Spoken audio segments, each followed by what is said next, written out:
Bate-papo das 6. Oferecimento Uniscan, diagnóstico por imagem. Rio Doce Radiologia.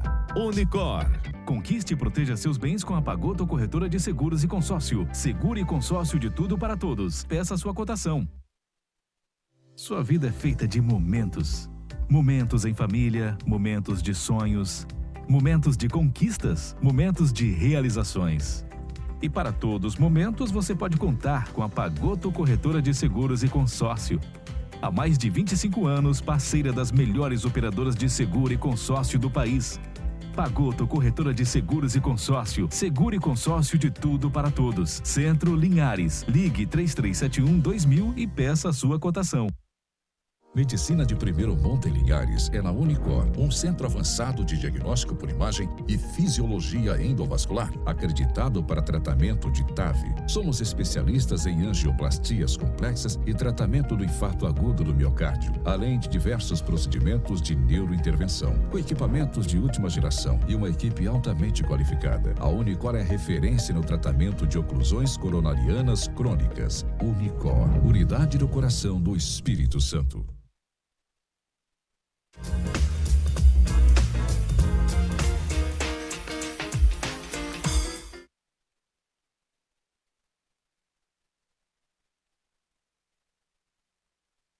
Olá, meus amigos! Começando o nosso bate-papo das 6, esse nosso encontro de todos os dias, nesse comecinho de noite, né? Sexta-feira, o último programa da semana e trazendo aqui um tema muito importante, muito relevante, um alerta para a nossa sociedade, para pais e mães, né? E para os filhos, para os adolescentes, para os jovens de modo geral, que é a questão das drogas. Nós vamos conversar hoje aqui no nosso programa. Antes disso, quero colocar para você os canais que você pode interagir, mandar a sua participação, opinião, perguntas aos profissionais que participam conosco nesta noite, aos convidados, né? 996224547 é o nosso WhatsApp para você interagir conosco. Cadê a câmera de fora? Vamos ver como é que está o clima lá fora. Trânsito fluindo tranquilo ali na BR-101, né? Cruzamento aqui de acesso aos bairros Palmital, Planalto, Movelá, Canivete, etc. Sentido São Mateus e sentido contrário também a retenção ali do semáforo. Aliás, o que tem de motorista ainda furando o sinal vermelho não é brincadeira nessa região, viu, gente? Apesar da instalação de câmeras, de radares, o pessoal costuma abusar, né? E aí os acidentes ocorrem, principalmente à noite, o pessoal com muita pressa para chegar em casa. Vamos com cautela, vamos com cuidado, né? Para que não haja problemas aí para você e para quem não tem nada a ver com isso, acaba se ferindo, acaba se machucando, né? Vamos ter esse cuidado. De volta aqui ao estúdio, hoje nós vamos falar sobre os perigos das drogas. Esse período de pandemia aí foi um fator, assim, impulsionador para o uso, né, de drogas listas e ilícitas, muita gente bebendo muito nesse período, usando drogas, e o alerta vem aqui para você, tá bom?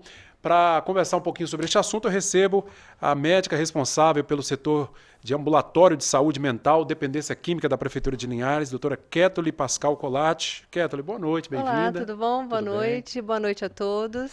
Conosco também Altamir Ribeiro, né, coordenador, um dos fundadores da Casa de Resgate São Francisco de Assis, que já trabalha no final, né, Altamir, tentando recuperar quem está tentando se livrar das drogas, né? Boa noite, Cláudio, boa noite a todos, boa noite, doutora, né? Realmente, Cláudio, é na ponta, é onde já aconteceu. E aí seria interessante que a gente pudesse, né, conseguisse, junto com o poder público, a orientação às famílias, que a gente fizesse um trabalho preventivo para evitar que o dano, né, que o mal acontecesse. Aliás, também foi bom você tocar nesse assunto, porque ainda a questão da prevenção ainda é muito tímida no Brasil inteiro, né? As campanhas são bem simplórias, né? Olha, na realidade, as campanhas são mínimas na questão da prevenção. Existe alguma coisa que se faz, mais que isolado, como, por exemplo, nós na Casa de Resgate, nós estamos batendo forte aí, falando da prevenção, da orientação à sociedade e também às famílias para que faça, né, dentro de casa, essa prevenção, esse cuidado. E principalmente, Cláudio, nós temos aí orientando os pais, os avós, os tios, para que dê o exemplo. Porque o exemplo, ele não é a melhor maneira de se prevenir, é a única.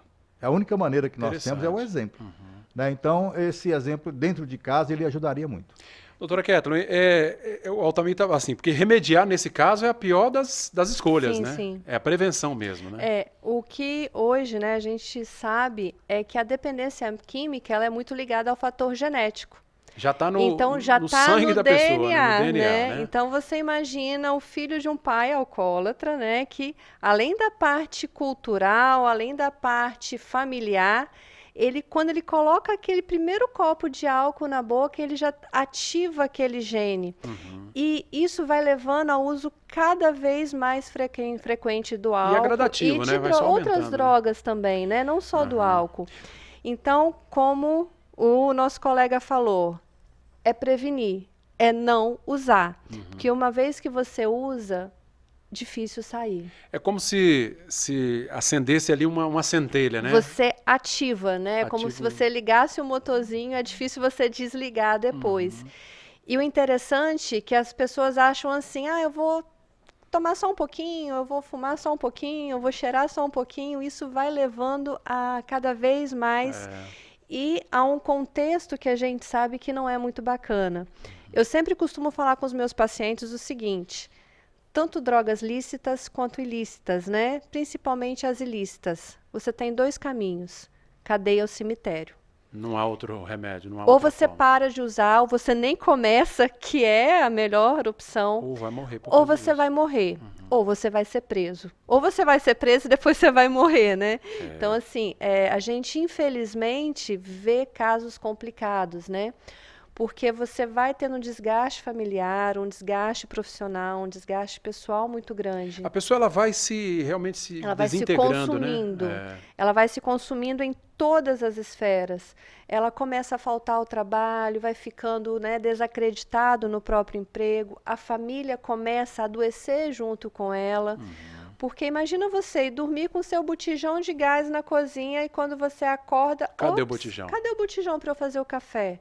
Porque o filho roubou e trocou por uma pedra de crack.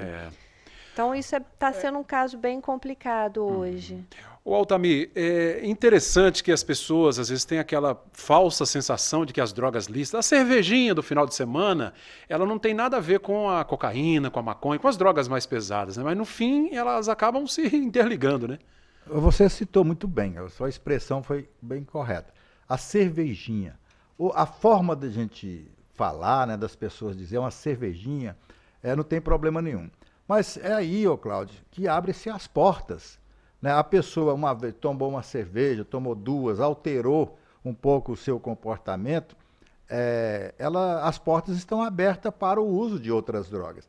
Aí quando lhe oferece uma maconha, ou uma cocaína, outra droga, né, você com a coragem, né, com um comportamento um humor um pouco alterado, né, você não vai ter muita dificuldade de experimentar.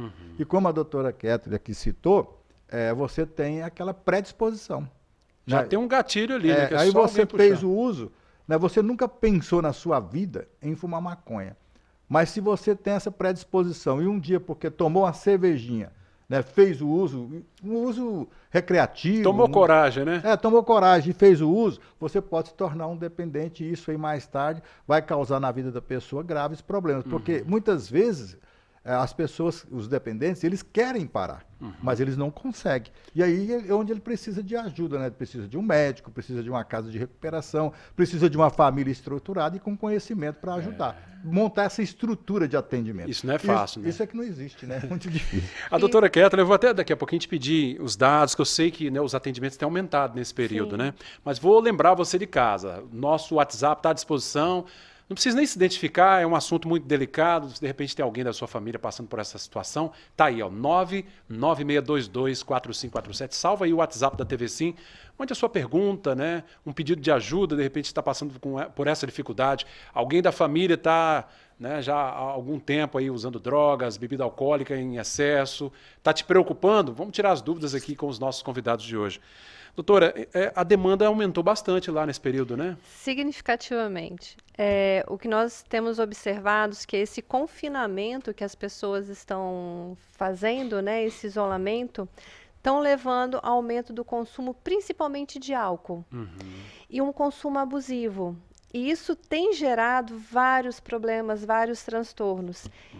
E vamos combinar, não venha sozinho, né? Vem um quadro de depressão, vem um quadro de ansiedade.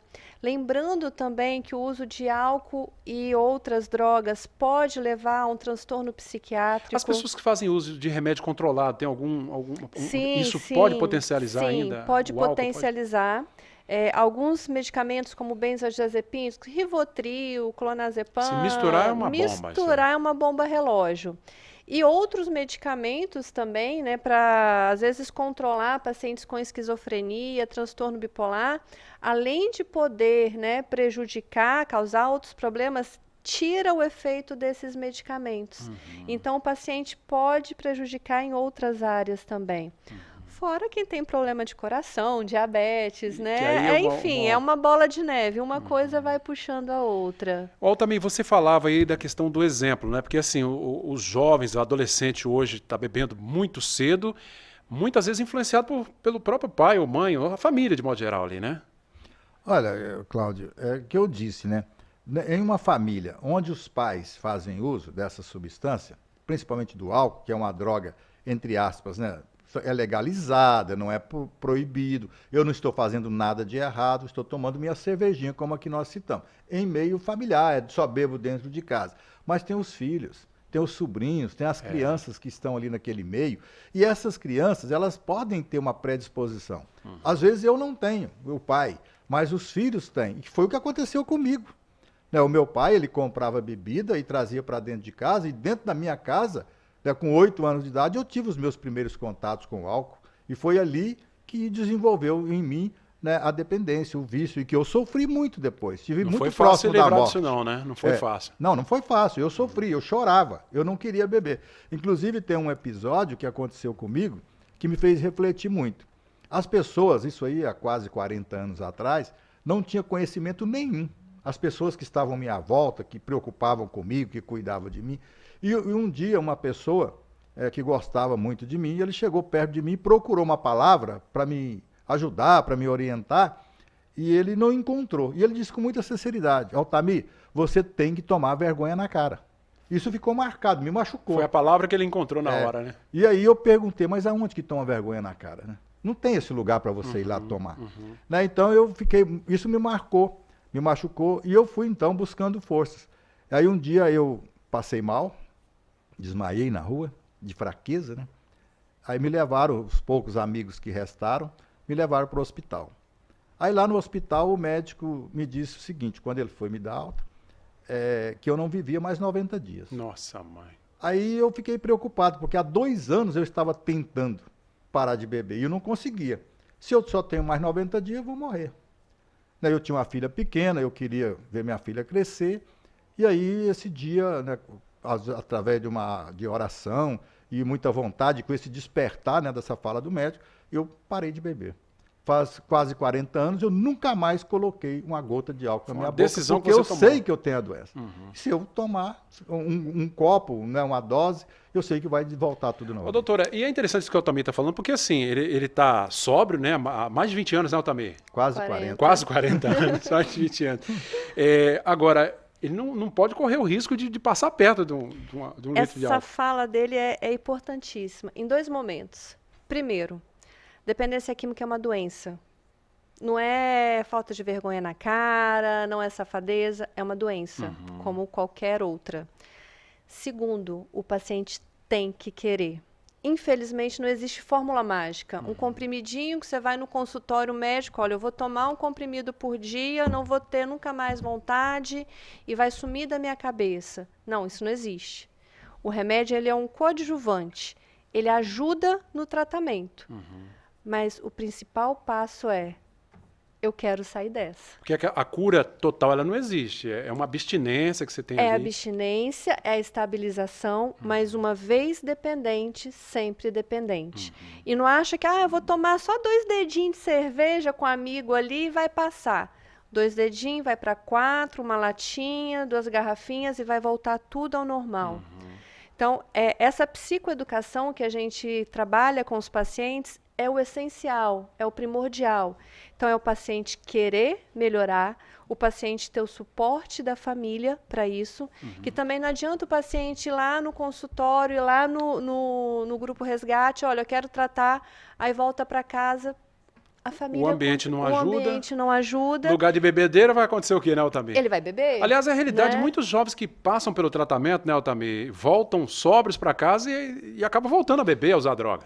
Eu estava conversando com a doutora Keto, antes da início do programa, e ela comentava, né, que são vários os números de recaídas que acontecem com um dependente até ele se manter sóbrio. E um dos motivos é esse, a estrutura familiar que não é adequada. A doutora também citava que existe, às vezes, a imposição da família sobre o dependente, né? Doutor, eu quero que interne, eu quero que encaminhe para internação. Quer se livrar do problema, né? Exatamente, se livrar do problema. Mas não é bem assim. Nós primeiros, né, a família, né, a gente conversava, precisa criar com aquela pessoa, com aquele dependente, o desejo dele próprio, de ir com as suas próprias pernas, com o pé no chão, consciente, sabendo de todo o processo, porque, Cláudio, um processo de recuperação, ele é muito sofrido. Uma pessoa que passa no resgate por 8 meses, que é o tempo que a gente propõe, ali ele chorou, ele passou noite sem dormir. Ele vai sentir vontade de usar a droga ali, né? Ele sente tantas coisas, ele arrepende de tudo que fez. Ele teve crises muitas vezes. Tem questões clínicas, inclusive, nesse sentido. Sim, Problemas. sim. Aí nesse caso, né, onde o resgate, né, precisa de um suporte, o médico estava conversando com a doutora, né, a possibilidade do CAPS AD, que está vindo aí, uma expectativa, né, doutor? Uma esperança. Uma esperança muito grande para que a gente possa fazer projeto. parcerias, né, e junto a gente ofertar um serviço aí para a população, para as famílias, para os dependentes, um serviço mais direto, com mais qualidade, né, e com bastante conhecimento. Aliás, o resgate, que para muitas famílias foi a última esperança, né, Altamir? Eu já vi muitos casos lá que a pessoa já estava desenganada, digamos assim. Ali nós tivemos a graça, Cláudio, de presenciar verdadeiros milagres. Pessoas que chegou ali praticamente sem vida, sem esperança, às vezes até declarado pelo próprio dependente, até a própria família dizer que não tem jeito mais. Só que onde tem vida, né, tem esperança. E aí essas pessoas deram a volta por cima, assim, aquela força de vontade, né, e com a nossa estrutura, nosso atendimento, a pessoa conseguiu. E hoje nós temos aí cidadãos, pai de família, empresários, pessoas, né, trabalhando aí na sociedade e que um dia viveu um fundo de poço por causa da droga. Doutora Keto, né, agora sim, a gente está falando aqui de pessoas que tiveram um longo histórico, né, de dependência química, seja do álcool, seja de drogas. E aí, gente, vale um alerta, porque para muita gente é uma recreação, uma coisa simples, né? O uso recreativo de drogas, não sei nem se pode usar esse termo, vai levando ali na brincadeira e tem essa dificuldade de reconhecer também que é um dependente, né? Sim, você falou bem a questão do uso recreativo. Hoje eu tenho uma diferença do usuário e do dependente. O dependente é um doente, é uma pessoa que tem uma doença. Só que, infelizmente, é uma roleta russa. Você nunca pode saber que você vai cheirar um pouquinho de cocaína se você vai ser um usuário eventual ou se você vai ficar um dependente. Esse limite é difícil de medir. Não né? existe esse limite. Então, é uma roleta russa, né? Você está ali, não sabe qual vai ser o resultado. Só que esse dependente, né, quando você chega já no limite da dependência, ele não consegue muitas vezes parar sozinho. Então ele tem que ter esse suporte. E esse suporte, se ele não for bem feito, médico, estrutura familiar, estrutura psicológica, é um conjunto mesmo, né? Ele não vai recuperar. E uma coisa que o Altamiro falou é que o dependente químico ele pode recair até 7 vezes antes de ter a recuperação completa. E é um dado que poucos sabem. Eles acham que não, parei de usar agora, vou ficar livre para o resto da vida. Estou curado, está tudo resolvido. Isso acontece. Pode acontecer. Mas é a minoria. A maioria sempre vai ter a recaída.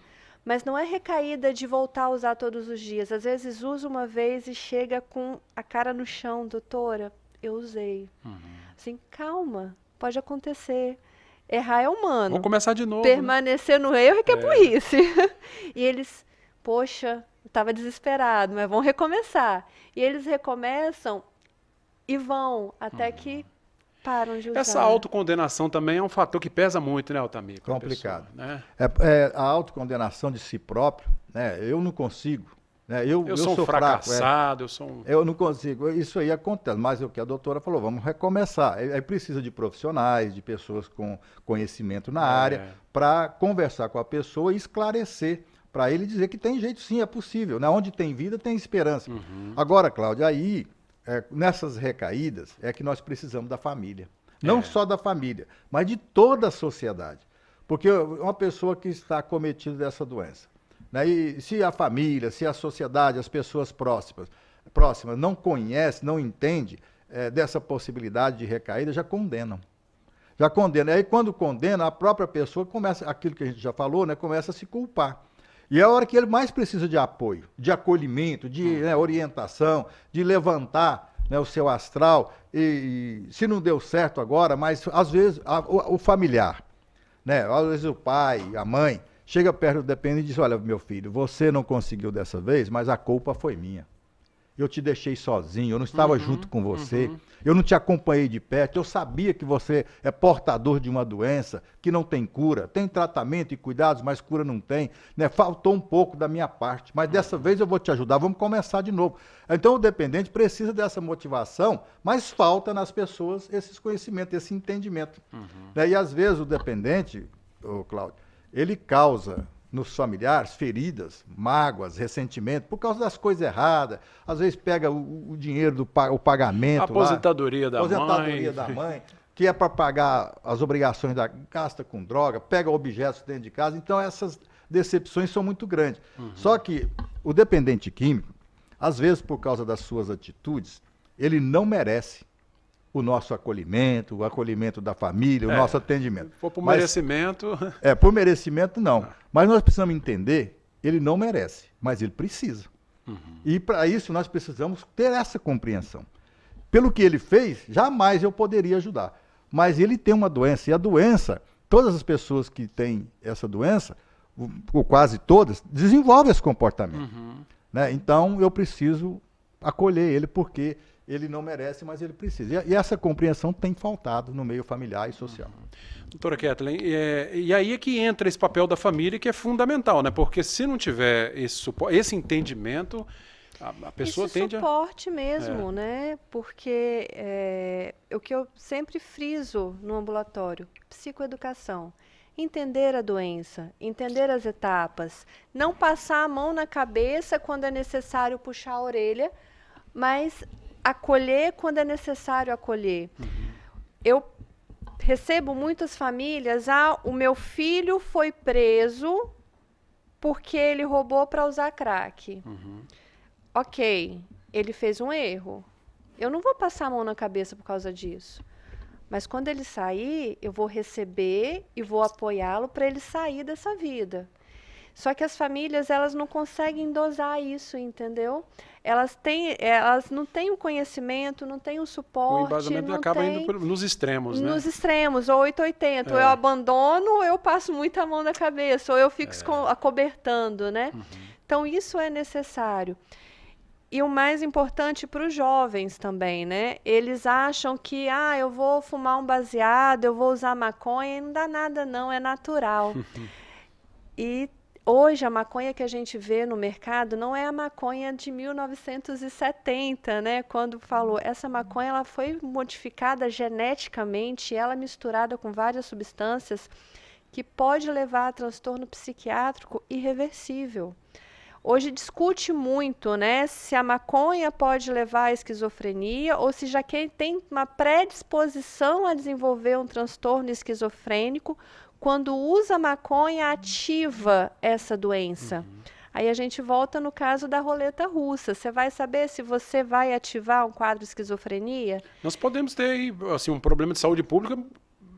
Nós já temos potencial aí nós já temos com relação ao crack e outras coisas mais. E a gente percebe que esses surtos psicóticos, eles estão começando, antes era só com crack, mas já está começando com o uso de maconha também. Dadas as então misturas não que é tem. uma coisa tão natural, né?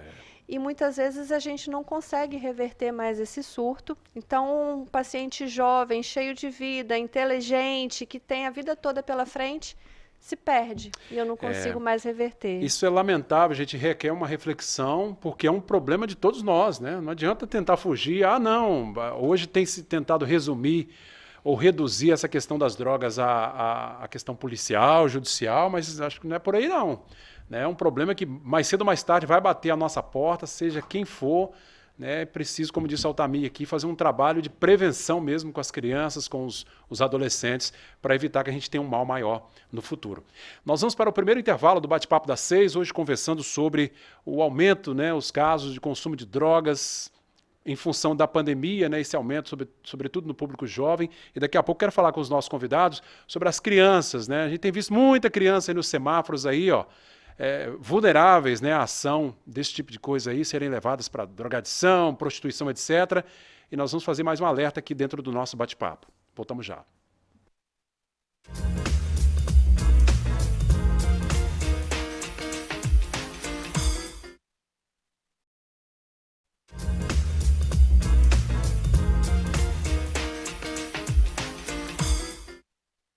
Bom, já estamos de volta com o nosso Bate-Papo das 6 no segundo bloco. Agradecer aqui o pessoal que interage conosco também nas redes sociais. O WhatsApp está aí, 996224547, para você mandar a sua mensagem. Não precisa se identificar, mas pode fazer perguntas aqui para a doutora Kathleen, para o Altamir, da Casa de Resgate São Francisco de Assis. Neemias está mandando um abraço aqui, parabenizando pelo programa, pelo tema. Parabéns, Altamir, pelo trabalho lá na Casa de Resgate São Francisco de Assis. Está aí no YouTube, Neemias Santos? Obrigado. No Facebook também tem uma galera participando conosco. Deixa eu ver aqui. Enquanto isso, eu vou perguntar aqui à doutora Kathleen. Doutora, nesse sentido das drogas, tem crianças também até 10, 11 anos? Você atende pessoas nessa faixa etária? Pessoalmente, eu não atendo nessa faixa etária, mas o que a gente observa é uma crescente nesse público. Por duas situações. Infelizmente, os traficantes, eles acabam tentando puxar essas crianças. Aliciando essas crianças. E acabam, ficando dependentes. E aí a gente tem um aumento desse público. E essa criança que ainda está em desenvolvimento, tanto na parte neurológica quanto na parte psicológica, cria uma dependência química muito mais intensa, que fica muito mais difícil sair depois. Então, o nosso alerta aos pais, eu estou percebendo em Linhares um aumento de crianças em sinais, vendendo balinhas. Exatamente. Eu estou percebendo isso e eu fiquei preocupada, porque essas crianças estão vulneráveis, a pessoas de má fé chegar até elas. Então, a supervisão dos pais para esse perfil de pacientes, porque eu posso já falar pacientes que têm sim a dependência química, é muito importante. Então, não deixe seus filhos por aí na rua, não deixe os seus filhos brincarem sem a supervisão. Infelizmente, há 20, 30 anos isso era tranquilo, deixar os filhos na rua, Hoje não é possível. Hoje não é. Então, mantenham eles perto. Altamir, um alerta importante esse, Nós temos visto muitos meninos aí perambulando pelas ruas. Olha, é o seguinte, as crianças hoje, elas vão para os sinais, vender bala, como a doutora aqui citou, vender água, essas crianças, muitas vezes, quando vão para os sinais, pela primeira vez, eles vão em busca de buscar algum recurso para o sustento da família. É uma grande verdade aquela atitude deles, de ir para o sinal, ir para as ruas, vender alguma coisa, porque lá em casa está faltando a comida, está faltando o básico. Só que ele vai para a rua com uma intenção, mas lá existe a possibilidade muito grande de encontrar novidades. E essas novidades é como a doutora que citou, Ele pode ser convidado para fazer um trabalho em menos tempo e ganhar muito mais dinheiro, ser muito mais lucrativo. Isso é atraente para uma criança. Um perigo em potencial sempre. Inclusive, às vezes os pais, ou a mãe, a avó com quem essa criança vive, às vezes está sabendo que não está certo, mas há uma grande necessidade dentro de casa. Estão passando fome, necessidade. Então, as crianças começam ali e mais tarde iniciam o uso. Aí torna aí os adolescentes, nós temos em Linhares uma unidade de internação de adolescentes aqui, o IASES, O IASES que eu já visitei algumas vezes e a gente fica preocupado, porque tem crianças ali, adolescentes, mas que eles estão ali, eles nem sabem o porquê que eles estão lá, porque eles foram fazer algum trabalho para arrumar um dinheiro para se sustentar. E aí o trabalho, como é um trabalho ilícito, né, ilegal, aí ele pode cometer algum crime e nós temos um número muito expressivo de adolescentes ali no IASES pagando por um erro que ele cometeu. Então, o número de crianças nos sinais é muito preocupante, né? O poder público está aí, né, com a campanha grande, o município de Linhares, através da Secretaria de Assistência Social, com o trabalho infantil, o combate ao trabalho infantil, há uma movimentação muito grande. Mas não consegue, na sua totalidade, né, tirar essas crianças e oferecer o que elas necessitam. São as mazelas dessa pandemia, né? E lembrando que a criança, ela não tem a maturidade para discernir o que é certo e errado. Às vezes entregar um pacote de droga para ela é um trabalho trabalho normal. Para ela é tranquilo. Eu vou entregar, eu ganhava X ali no sinal vendendo bala, eu vou entregar um pacote e vou ganhar o que eu ganharia pela semana, né? Enfim.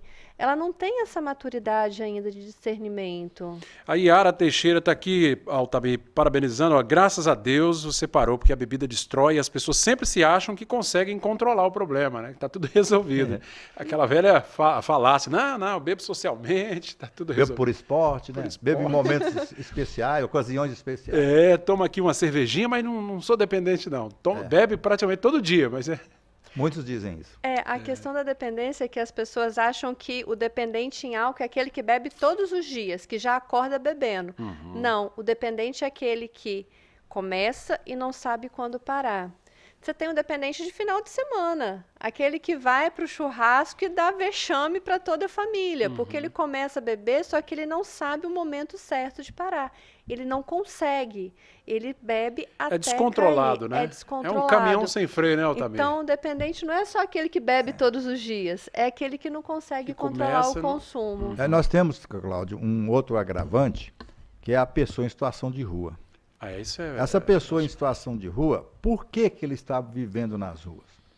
Muitas vezes por causa do seu vício. Dentro de casa, o relacionamento com a família for assim, se arranhando, né? Tendo algumas dificuldades, e a pessoa, não por vontade própria, mas talvez por opção ali, para sair daquele meio de discussão, de briga com entes queridos, optou por viver na rua.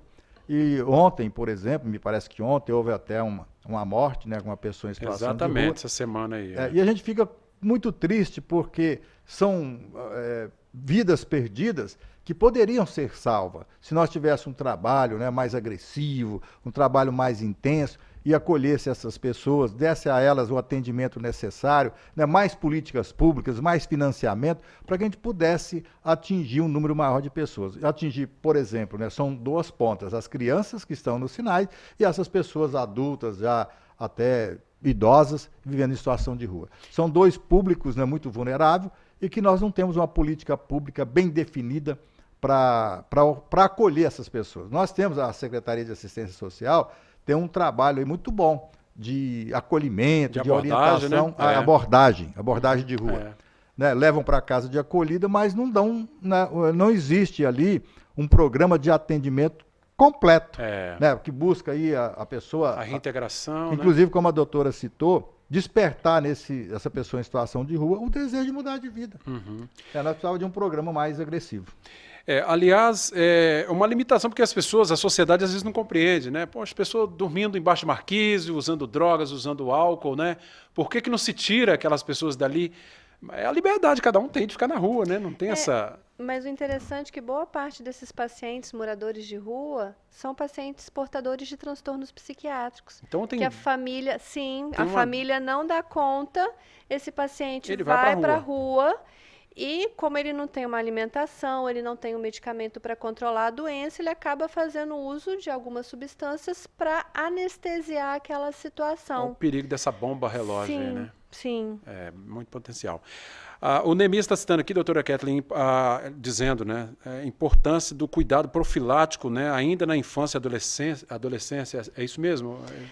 Foi o que a gente falou. O que é a profilaxia? Foi o que a gente comentou no início do programa. Não dar o exemplo para a criança, né? A fala que ele falou assim foi muito interessante. Minha primeira bebida foi em casa com o meu pai. Então, é você não dar o exemplo, é você não mostrar à criança o que é errado.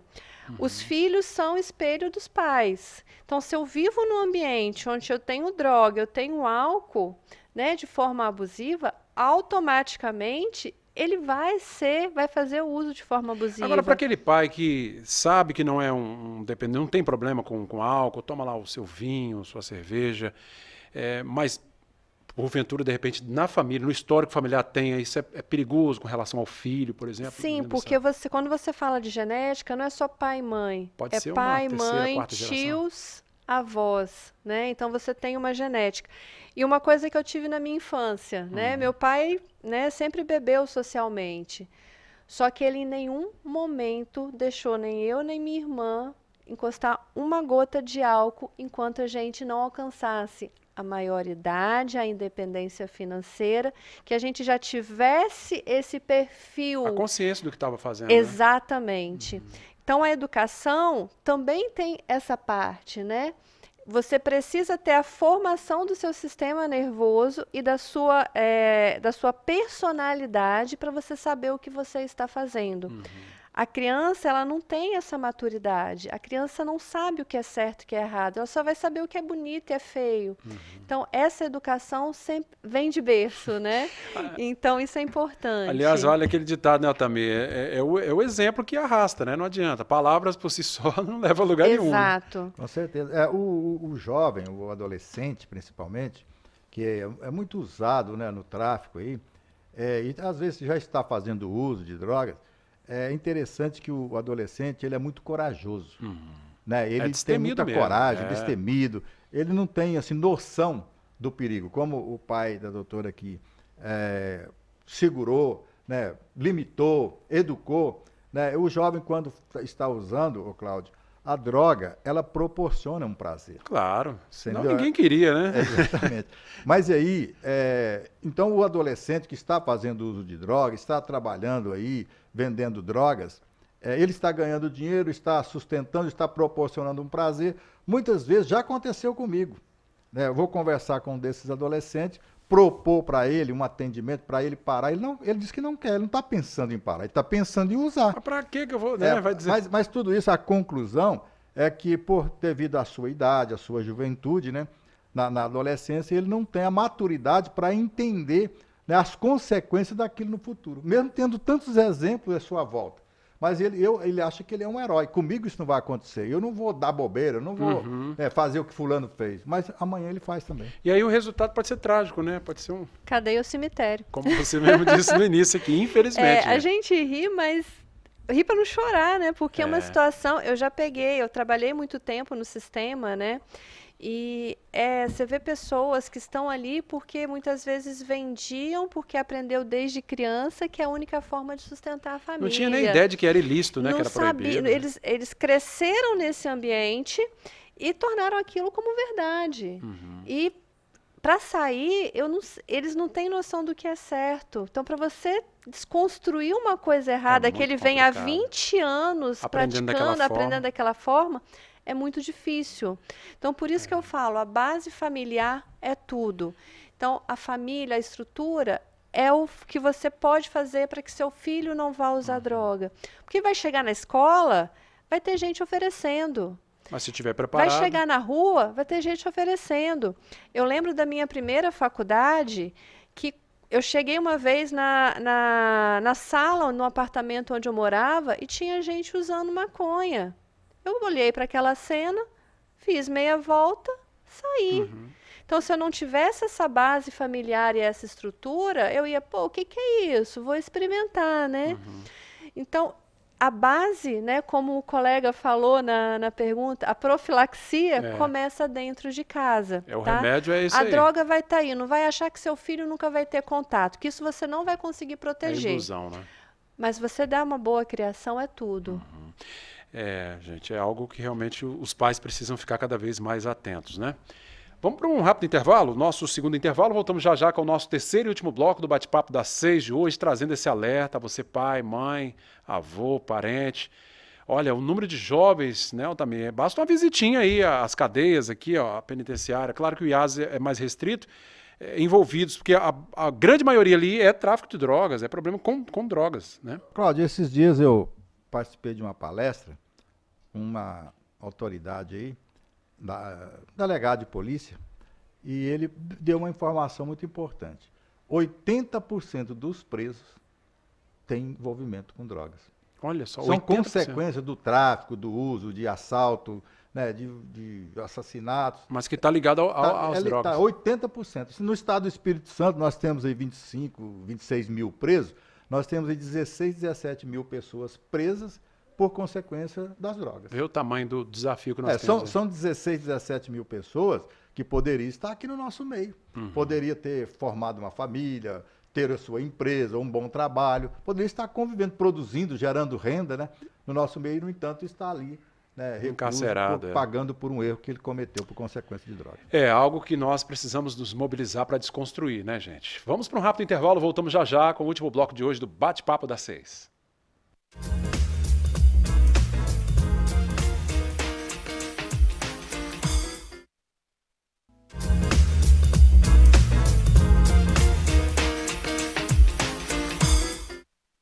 Vamos lá de volta com o nosso último bloco do Bate-Papo das 6 de hoje, já agradecendo a presença dos nossos convidados, Altamir Ribeiro, né, coordenador, um dos fundadores da Casa de Resgate São Francisco de Assis, e a doutora Kathleen Pascoal Colatti, que é médica do Ambulatório de Saúde Mental, Dependência Química, aqui do município de Linhares.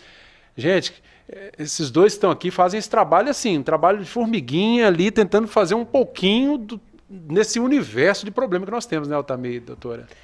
A gente fala da pandemia do Covid, mas nós também estamos vivendo a pandemia das drogas, né? Porque isso não é um problema de Linhares, não é o problema do Estado nem do Brasil. Isso, infelizmente, é um problema mundial e que vem crescendo cada vez mais.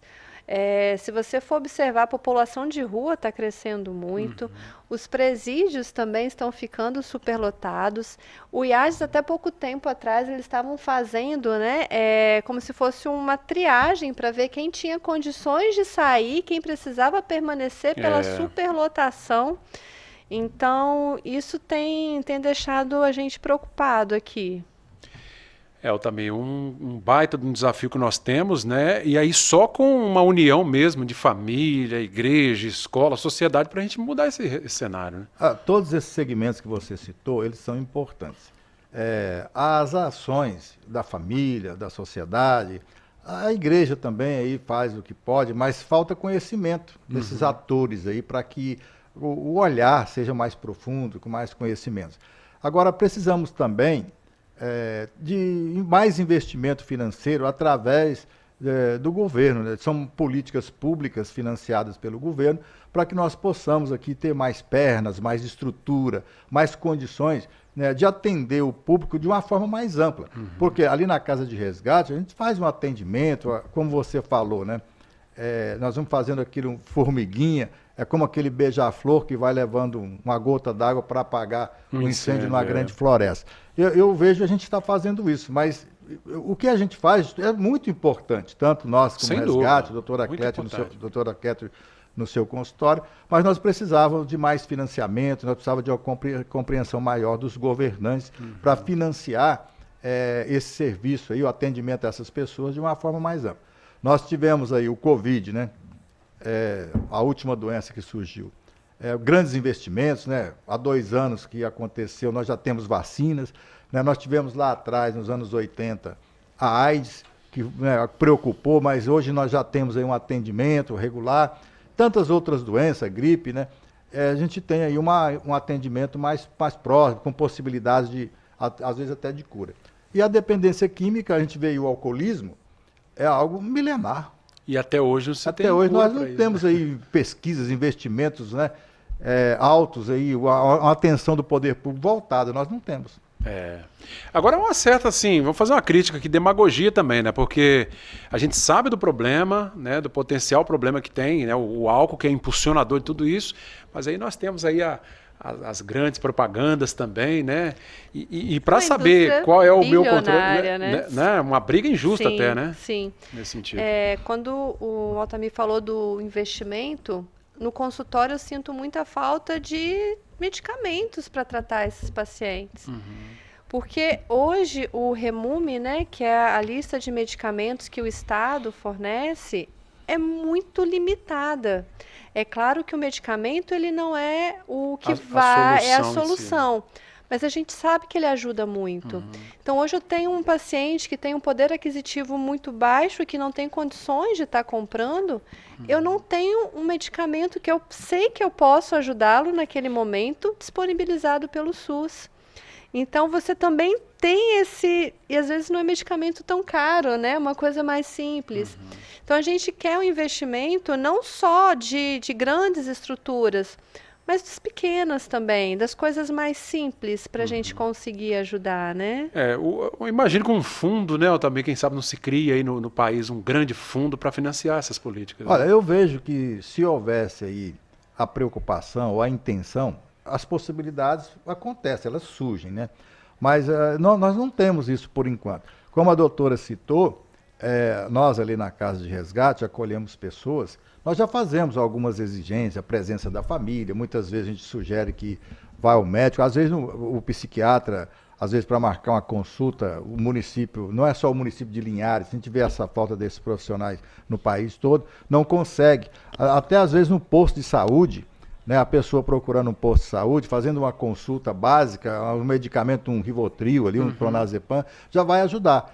Porque o dependente químico, ele vai entrar em crise. E a medicação, como a doutora citou, que falta, né, no SUS, né, esses medicamentos, eles poderiam salvar uma vida, ou muitas outras vidas, porque o medicamento, ele ajuda. Eu vou dar um exemplo, né, na Casa de Resgate, nós acolhemos os dependentes químicos, aqueles que querem. Então, essa pessoa ela vai fazer uma caminhada. Ele vai caminhar. Nós vamos ajudar. Só dar o suporte. Só dar o suporte, né? Ajudando ele a caminhar em cima dos trilhos. Mas, às vezes, nós vamos precisar de um auxílio. E aí entra o medicamento. Aí, às vezes, nós não conseguimos, nós, resgate, não conseguimos com que essa pessoa que está querendo parar, está lutando, está sofrendo, mas as crises são tão fortes e nós não acessamos esses medicamentos para ele, nem a família consegue. E é um processo doloroso, é um processo lento, né, doutora? Sim, é porque um paciente, um dependente de álcool, eu peguei um paciente que ele tomava 1 litro de cachaça por dia. Nossa, mãe. Então, você imagine uma pessoa que toma 1 litro de cachaça dia. Essa pessoa, quando ela para de beber, ela começa a entrar em abstinência. Então, você imagina essa pessoa tremendo, ela pode ter uma crise convulsiva, ela pode ter uma desorientação, né? Ela pode começar a falar coisas desconexas. Então, eu preciso de intervir de uma forma extremamente precisa naquele momento. Mas eu preciso de ter estrutura. Esse paciente não é um paciente que eu posso tratar ambulatorialmente. Ele tem que ser internado, ele tem que ser medicado, ele tem que ser supervisionado. É algo mais complexo, né? E não é tão incomum. Eu tenho uma quantidade desses pacientes no consultório absurda. Se eu não tenho a estrutura medicamentosa de uma clínica, de um hospital, esse paciente vai deixar de ser tratado. É chover no molhado. Porque se eu falar com ele assim, olha só, você para de beber em casa, ele vai morrer em casa. Porque o corpo dele não sabe trabalhar sem o álcool. Ele já chegou num estágio em que o álcool é essencial para ele. Né? Se tirar é até mais perigoso. Se ele tirar de forma abrupta, sem a supervisão, sem o medicamento, ele pode morrer em casa. Olha só, gente. Então não é tão simples, né? Não é, eu vou beber, eu bebo... eles falam aqueles bujãozinhos, né? Eu bebo carotinho. 2 daquele por dia, eu vou parar de beber. Ele não consegue porque ele pode morrer. Então, o corpo dele já não consegue mais sobreviver sem aquela substância. E eu preciso dessa estrutura. Eu estou demorando uma média de 15 dias até 2 meses para eu conseguir uma vaga de internação. Olha só. Então, imagina um paciente que chega no seu consultório, doutora, eu quero mudar de vida, eu quero parar. Tá, mas quanto você bebe? Não, eu bebo 1 litro de cachaça por dia. Aí eu mando para internação. Assim, doutora, eu posso parar de beber? Aí você, né? Como é que você faz? Né? Diminui. Não para de uma vez só, não. Porque se ele parar, ele vai entrar numa coisa que a gente chama de delirium tremens. Se ele fizer isso em casa, ele vai morrer. Então, eu sempre oriento a família. Hospital, no caso aqui, né, o HGL, direto, sem pensar, sem pestanejar. porque não é tão simples. Então, sim, parece para quem está de fora, mas não é simples. Não é. Então, eles falam, né, eu quero parar, mas não consegui, porque realmente eles passam muito mal. Então, a gente precisa desse investimento para o paciente chegar para mim e, não, estou encaminhando, ele já vai para lá no dia seguinte, já tem um local reservado. Isso, infelizmente, a gente não tem. Gente, quero agradecer muito a presença de vocês dois, trazendo esse alerta aqui, né? A gente quis trazer esse tema porque a gente tem visto, né, os casos de dependência química aumentada, bebedeira, uso de drogas nesse período. E aí vale o alerta, pais e mães, a família, ficar de olho. Altamir, muito obrigado pela presença, pelo alerta, viu? Sou eu que agradeço, né? É um assunto que precisa ser mais difundido, né? Usar, como vocês permitiram hoje, os meios de comunicação que atingem um número grande de pessoas, para que esses conhecimentos possam estar chegando nas famílias, na sociedade como um todo, nos empresários e até mesmo nas autoridades, né? Para que a gente possa melhorar esse atendimento aí. Muito obrigado a vocês pela oportunidade e parabéns pela iniciativa, que é algo que a gente anseia muito. Muito obrigado. Doutora Kétula, obrigado. Parabéns pelo trabalho lá no programa de saúde mental, viu? Obrigada pela oportunidade. E, por favor, gente, não comece. É muito mais fácil não começar do que parar de usar depois. E aos pais, cuidem dos seus filhos. Não adianta você ganhar rios de dinheiro e esquecer de seu filho em casa. O mais precioso você tem dormindo lá no seu cantinho. Então, valorize o que você tem, tá bom? Obrigada. Só, que alerta importante. Obrigado aos dois. A gente vai encerrando esse programa de hoje. Tem reprise neste sábado pela manhã e domingo à tarde, né? Reprise de todos os programas a partir das 15 horas, desde a terça-feira. Os programas são reprisados para você rever, né? Para você que não conseguiu acompanhar ao longo da semana. Bom final de semana a todos. TV Sim, canal do Espírito Santo.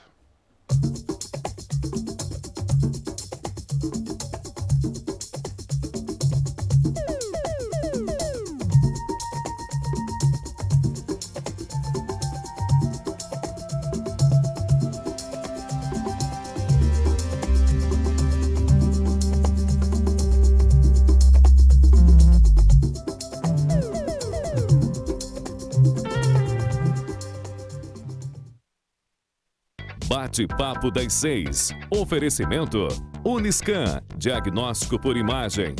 Rio Doce Radiologia. Unicor. Conquiste e proteja seus bens com a Pagoto Corretora de Seguros e Consórcio. Seguro e consórcio de tudo para todos. Peça sua cotação.